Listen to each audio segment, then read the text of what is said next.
Teorema Pitagoras bagian pertama, yaitu tentang menentukan panjang salah satu sisi pada segitiga siku-siku.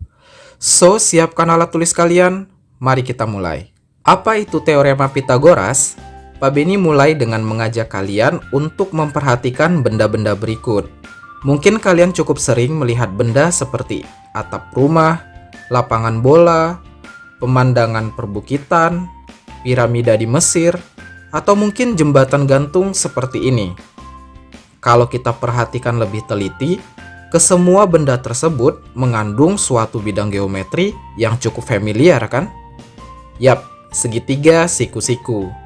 Nah, ketika kita berbicara tentang segitiga siku-siku, ada suatu rumusan yang bekerja khusus pada benda yang bentuknya segitiga siku-siku.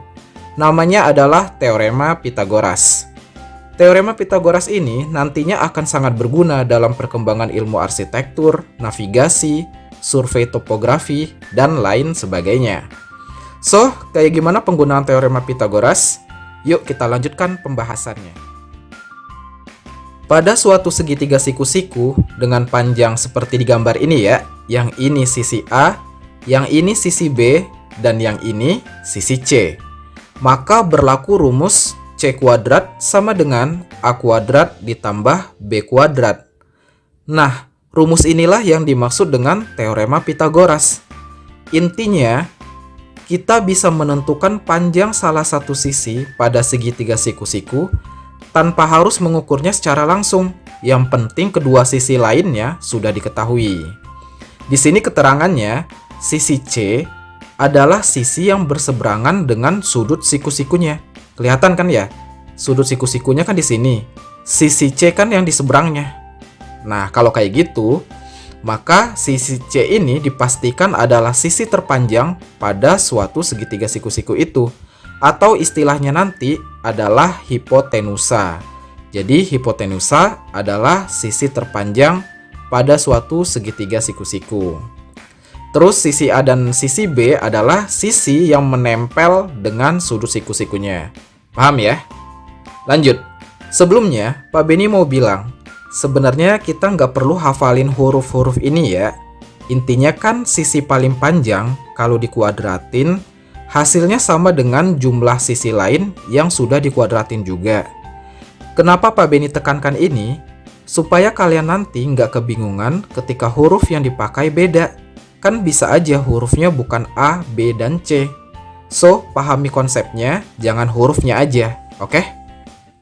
Sebelum kita membahas lebih jauh tentang cara menggunakan Teorema Pitagoras, kita benar-benar harus paham dulu konsep hipotenusanya ya, supaya nanti kita nggak salah saat menggunakan rumusnya. Di sini Pak Beni punya dua buah segitiga siku-siku.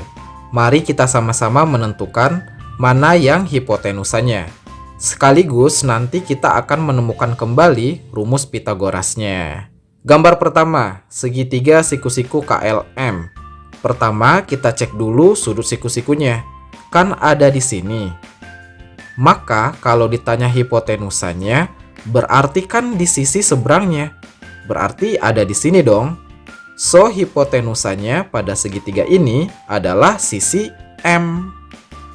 Sehingga rumus Pitagoras pada segitiga ini nanti adalah M kuadrat sama dengan sisi yang lainnya, berarti K kuadrat, ditambah sisi yang satunya lagi, berarti L kuadrat, gitu. Bisa dipahami kan? Gambar kedua, segitiga siku-siku PQR.